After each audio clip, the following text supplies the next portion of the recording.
Hello दोस्तों, good morning.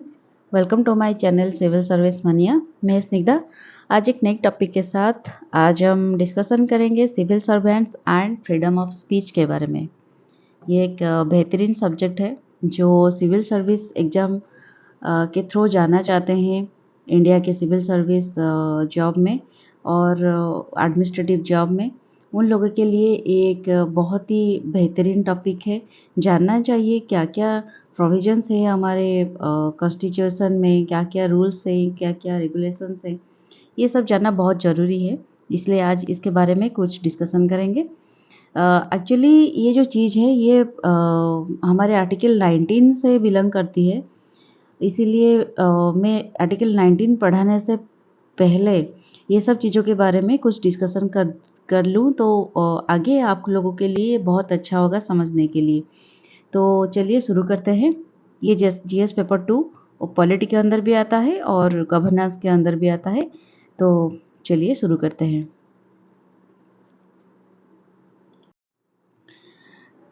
Current news update क्या है? ये जो टॉपिक है civil servant and freedom of speech, उसके कुछ करंट न्यूज़ क्या-क्या बनती है।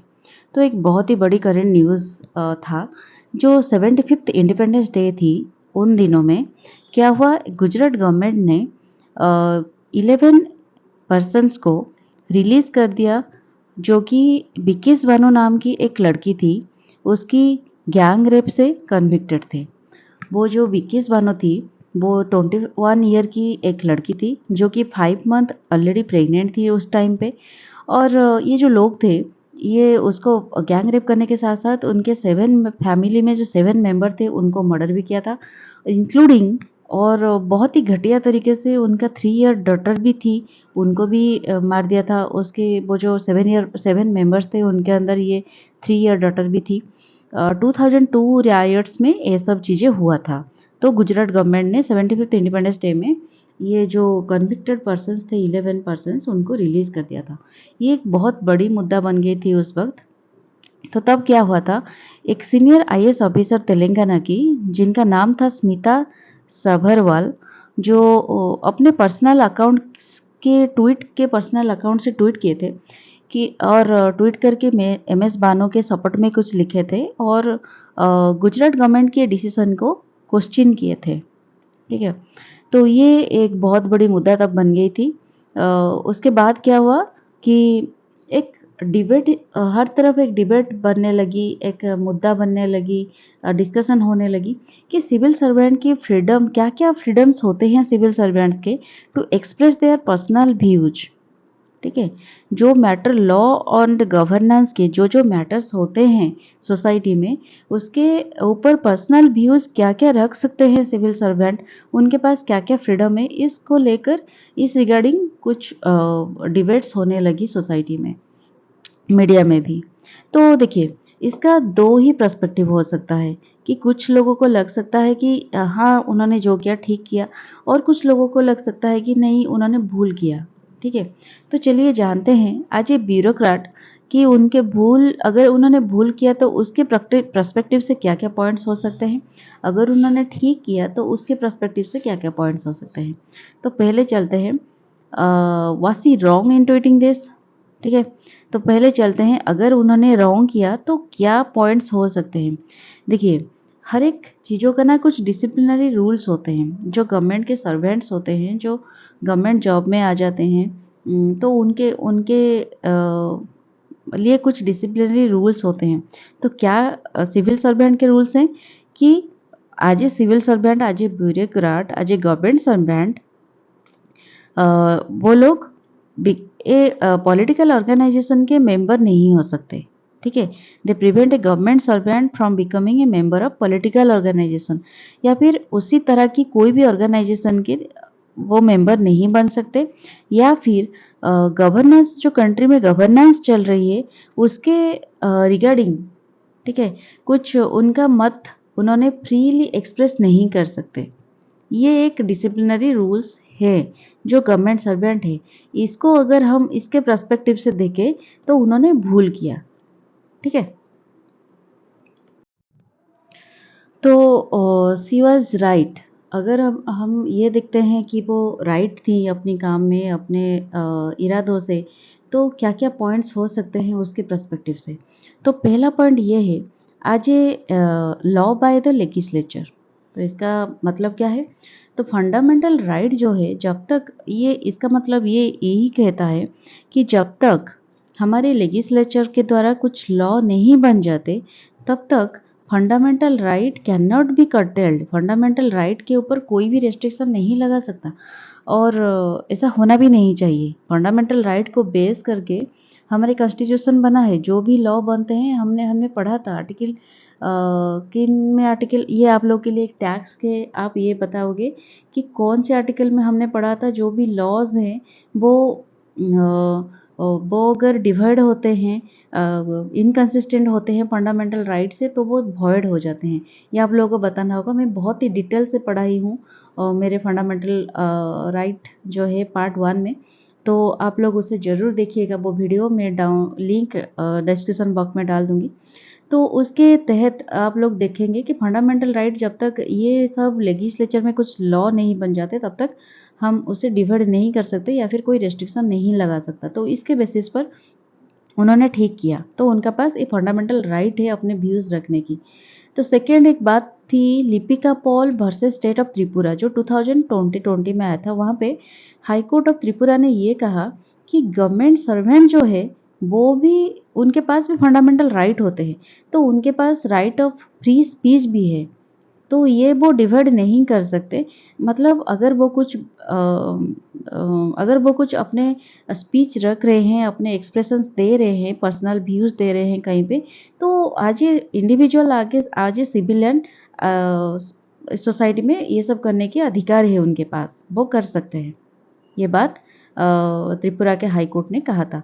तो थर्ड में देखिए केरला हाई कोर्ट, एक जजमेंट आया था 2018 में, जिसमें केरला हाई कोर्ट ने ये कहा कि one cannot be prevented from expressing his views merely because he is an employee. अगर वो एम्प्लॉई है, फिर भी वो एक ह्यूमन बीइंग है, फिर भी वो एक सिविलियन है, सिटीजन है हमारे सोसाइटी के। वो अपने कुछ व्यूज को एक्सप्रेस करने के लिए उसको प्रिवेंट नहीं किया जा सकता किसी भी तरह से। हमारे सोसाइटी एक डेमोक्रेटिक सोसाइटी है और जितने भी सारे गवर्नमेंट इंस्टीट्यूशन है हमारे सोसाइटी में, वो डेमोक्रेटिक नॉर्म्स के हिसाब से चलते हैं, वो डेमोक्रेटिक वैल्यूज़ को रिस्पेक्ट करके चलते हैं। तो इसीलिए ये सब उनके व्यूज वो रख सकते हैं। तो फोर्थ एक पॉइंट है ये कि constitutional principles and rule of law. Rule of law क्या है? रूल ऑफ लॉ मैंने अच्छी तरह से समझाई थी आप लोगों को कि हमारे बेसिक स्ट्रक्चर है कॉन्स्टिट्यूशन की रूल ऑफ लॉ। ठीक है, जो ये एक सिविल सर्वेंट की धर्म है to uphold uphold constitutional principles in letter and in spirit and rule of law. जो सिविल सर्वेंट है, एडमिनिस्ट्रेशन है, उनको भी कॉन्स्टिट्यूशन का रिस्पेक्ट करना चाहिए। कॉन्स्टिट्यूशन में जितने सारे प्रिंसिपल्स है, उनको लेटर में भी एंड स्पिरिट में भी उनको फॉलो करना है। अपने दिलो दिमाग से, अपने कर्म धर्म तन मन धन से, सब हर एक तरह से उनको ये सब फॉलो करना है। तो अगर ये freedom of right, freedom of speech एक इंडिविजुअल की राइट्स है, तो देखिए ये जो केस है बीकेएस बानो केस, इसमें कॉन्स्टिट्यूशनल के norms, rule of law subvert होते हैं, डाउनफॉल होते हैं। इसके वजह से इसको अगर कोई सपोर्ट कर रहा है सिविल सर्वेंट, तो उन्होंने ठीक किया अपने तरीके से। तो इसके राइट होने की पर्सपेक्टिव से पॉइंट्स बहुत ज़्यादा हैं। तो हम लोग कह सकते हैं, तो आप लोग के दिमाग में क्या आया कि आप लोग क्या सोचते हैं कि उन्होंने ठीक किया या फिर गलत किया? कमेंट बॉक्स में ज़रूर बताना मुझे। तो नेक्स्ट चलते हैं। देखिए, rule 9 of the rules of central civil service, जो central civil service conduct rules है, वहाँ पे रूल 9 के तहत कुछ रूल्स बनाया गया है सिविल सर्वेंट्स के लिए। तो वो रूल्स 9 क्या है? जो एक्चुअली ये रूल 9 हम सिर्फ क्यों पढ़ते हैं, क्योंकि ये जो रूल 9 है, ये article 19 freedom of speech and expression से बिलोंग करती है। उसके बिलोंग नहीं, उसके रिलेटेड कुछ रूल्स है जिसको हम देखिए आर्टिकल 19 जो है उसके बारे में डिटेल्स में आपको नेक्स्ट वीडियो में बताऊंगी, और जो फ्रीडम ऑफ राइट्स के पार्ट 3 में बनाऊंगी, 3 वीडियो में अपलोड करूंगी, वहाँ पे डिटेल्स ही आपको समझा दूंगी। लेकिन उससे पहले ये सब जानना भी ज़रूरी है, ये सब उसमें भी आएगा, तब मैं डिटेल्स नहीं बताऊंगी, मैं आपको लिंक दे दूंगी कि आप इस वीडियो में जाकर देख सकते हैं। तो इसीलिए रूल 9 जो है, हम सिर्फ रूल 9 को ही पढ़ेंगे, central civil servant conduct rule का क्या रूल्स 9 है। तो पहला रूल ये था कि कोई भी गवर्नमेंट सर्वेंट अगर कुछ स्टेटमेंट देता है, ठीक है, और ऐसा कुछ स्टेटमेंट वो नहीं दे सकता जो कि हमारे जो सेंट्रल गवर्नमेंट हो या फिर स्टेट गवर्नमेंट के कुछ रिसेंट पॉलिसीज़ हो या फिर कुछ करंट न्यूज़ उनके रिगार्डिंग बनी हो, तो उसमें अगर कोई एडवर्स क्रिटिसिज्म हो जाता है, मतलब उसको एडवर्सली इम्पैक्ट करता है, क्रिटिसिज्म को बढ़ावा देता है, ऐसा कुछ कमेंट्स गवर्नमेंट सर्वेंट नहीं कर सकते। ये एक पहला रूल है। सेकेंड रूल है, it is in violation of article 19 freedom of speech and expression of the constitution. ठीक है, अगर ऐसा कुछ होता है तो ये फ्रीडम ऑफ स्पीच, आर्टिकल 19 का जो freedom of speech and expression है कॉन्स्टिट्यूशन का, इसका वायोलेशन हो जाएगा। ठीक है, तो थर्ड पॉइंट है, अगर कोई पर्सन गवर्नमेंट सर्विस लिया हुआ है तो उनके ऊपर जितने सारे फंडामेंटल राइट्स है उनका कुछ रेस्ट्रिक्शन लग जाएंगे। ठीक है, रेस्ट्रिक्शन लग जाएंगे और उस रेस्ट्रिक्शंस के साथ बाउंड होके उनको काम करना होगा। ऐसा नहीं कि आज ये आज ये नागरिक, उनके पास हर एक तरह की राइट्स होगी जो जनरल नागरिक को होता है। नहीं नहीं, उनके लिए कुछ रेस्ट्रिक्शन बन जाएंगे। ठीक है, और ये रूल ये भी कहता है कि अगर वो गवर्नमेंट सर्विस सर्वेंट होते हैं तो वो कोई भी पॉलिसी, गवर्नमेंट पॉलिसी जो है, अगर उनका कुछ क्लियर एक्सप्रेशन नहीं होता है और अगर कुछ ऐसा कुछ पॉलिसी है जिसको केयरफुली स्क्रूटिनाइज करना होता है, उन मैटर में उनको क्रिटिसाइज नहीं करना होता है, वो क्रिटिसाइज नहीं कर सकते या फिर उनका कुछ एक्सप्रेशन या फिर व्यूज़ नहीं रख सकते। देखिए, एक बात ये आता है, हमारे दिमाग में एक क्वेश्चन आता है कि can a civil servant express their views on government policy and action? क्या civil servant government policy action के लिए या फिर एग्नेस्ट में कुछ व्यूज एक्सप्रेस कर सकते हैं? तो देखिए बहुत सारे हमने तो डिस्कशन किया पिछले स्लाइड में कि उनके रॉन्ग पर्सपेक्टिव से क्या होता है, राइट पर्सपेक्टिव से क्या होता है। अगर उन दोनों को मिला दे तो क्या हो सकता है कि आज ए नागरिक, तो सिविल सर्वेंट के पास ये राइट होता है, fundamental right of speech and expression, जो कि आर्टिकल 19 के तहत आता है, जो कि कॉन्स्टिट्यूशन में गारंटेड है, गारंटी देता है कॉन्स्टिट्यूशन। लेकिन उसके ऊपर कुछ रीजनेबल रेस्ट्रिक्शन भी लगे हुए हैं। अगर कुछ जो एक्सप्रेशन वो व्यूज़ देते हैं, वो जो फ्रीडम ऑफ स्पीच देते हैं, अगर वो स्टेट सोवेरेनिटी को हनन करता है, इंटरनेशनल रिलेशंस को अफेक्ट करता है या फिर हेल्थ मोरालिटी, ऐसा कुछ अफेक्ट करता है, तो ये गलत हो जाएगा, कुछ रीजनेबल रेस्ट्रिक्शन लग जाएंगे। अगर ये सब अफेक्ट नहीं होता है तो आपके पास ये राइट है, आप उस राइट को अच्छी तरीके से उसका लाभ उठा सकते हैं। लेकिन सिविल सर्वेंट होने के नाते अगर वो गवर्नमेंट सर्विस में है तो उनके ऊपर कुछ डिसिप्लिनरी रूल्स भी लगते हैं, जिसके तहत वो कुछ पॉलिटिकल ऑर्गेनाइजेशन के मेंबर नहीं बन सकते या फिर अपने राय को गवर्नमेंट गवर्नेंस के खिलाफ या फिर गवर्नेंस के जो, अगर गवर्नेंस अफेक्ट होती है उस तरह की कुछ फ्रीली एक्सप्रेशन ऑफ स्पीच नहीं रख सकते। लेकिन ये भी एक कंट्रोवर्सी है कि हमारे कंट्री एक डेमोक्रेसी कंट्री है, बहुत बड़ी डेमोक्रेसी कंट्री है, जहाँ पे हमारे पास हर एक नागरिक के पास ये राइट्स होती है कि वो गवर्नेंस को क्रिटिसाइज कर पाए। गवर्नेंस अगर कुछ भूल कर रही है, कुछ भूल पॉलिसी आ रही है, तो इसके उसको क्रिटिसाइज कर पाए। ये एक फंडामेंटल राइट भी है हमारी, तो इसके तहत एक सिविल सर्वेंट एक्सप्रेस कर सकती है। लेकिन आप लोग अपने दिमाग से ये लगा सकते हैं अंदाज कि किस बेसिस पर कर सकते हैं, क्या क्या वायलेट नहीं होना चाहिए, वायलेंस नहीं होनी चाहिए, स्टेट की सोवेरेनिटी हनन नहीं होना चाहिए, इसी बेसिस पर वो एक्सप्रेस कर सकते हैं अपने व्यूज़। ये एक बहुत ही इंटरेस्टिंग चीज़ है, right to object and right to dissent. एक गवर्नमेंट सर्विस में जो आता है, एक सिविल सर्वेंट होता है, उनके पास राइट टू ऑब्जेक्ट, ऑब्जेक्शन करने की क्या क्या राइट्स है, और ओपिनियन डिफरेंट होने की क्या राइट है। राइट टू डिसेंट मतलब आपके जो डिफरेंट ओपिनियन है किस हद तक आप रख सकते हैं, किस बेसिस पर रख सकते हैं, उसका राइट। तो ये क्या कहती है, इसका ये कहती है कि गवर्नमेंट ऑफिसर्स के पास government officers government officers government की एक ऑफिसर होते हैं, गवर्नमेंट की सर्वेंट होती है, चमचे होते हैं। तो इसीलिए गवर्नमेंट की पॉलिसीज हो गया या फिर गवर्नमेंट की कोई भी डिसीजन हो गया, उसको इनकरेज करने के लिए ओनली गुड थिंग आप कह सकते हैं मीडिया में। आप बैड थिंग्स कहने की लिबर्टी नहीं दिया जाता है गवर्नमेंट सर्विस में।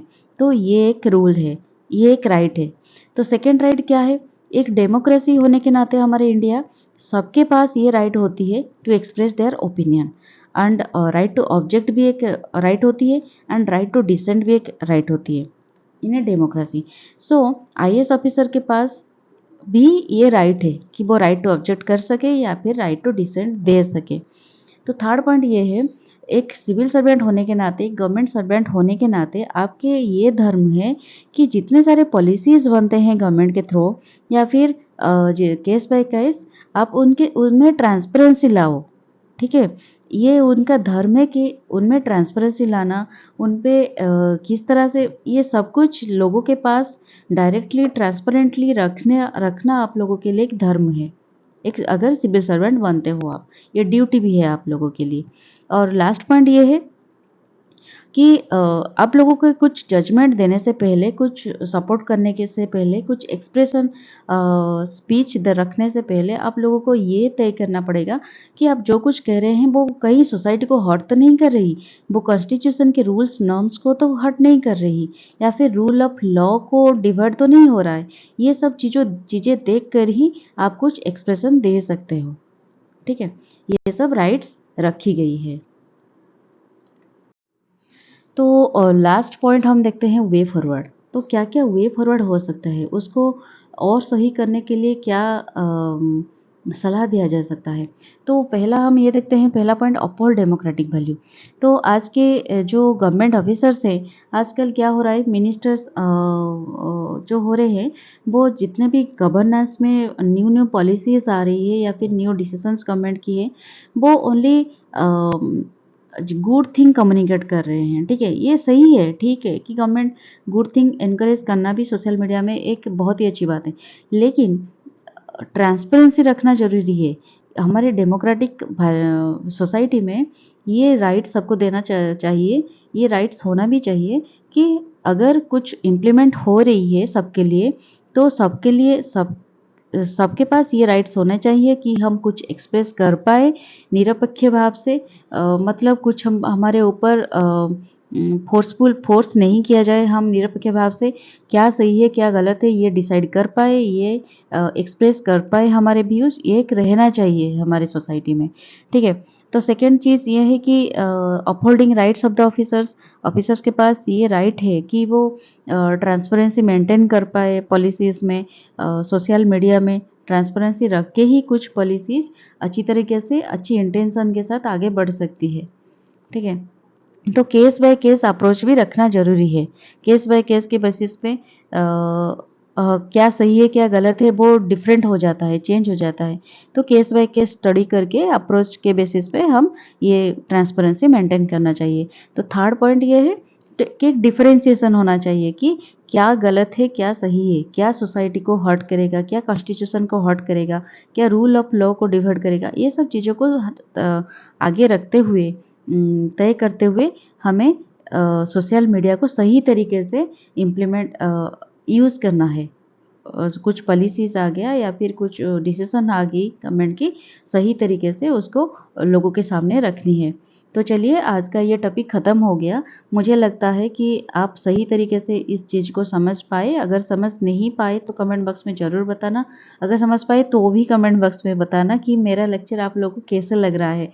इसके अगर कमेंट करें तो मुझे थोड़ा मोटिवेशन मिलेगा आगे इस तरह की कुछ नई वीडियोज़ बनाने की। तो चलिए आज यहीं पे ख़त्म करते हैं। जय हिंद।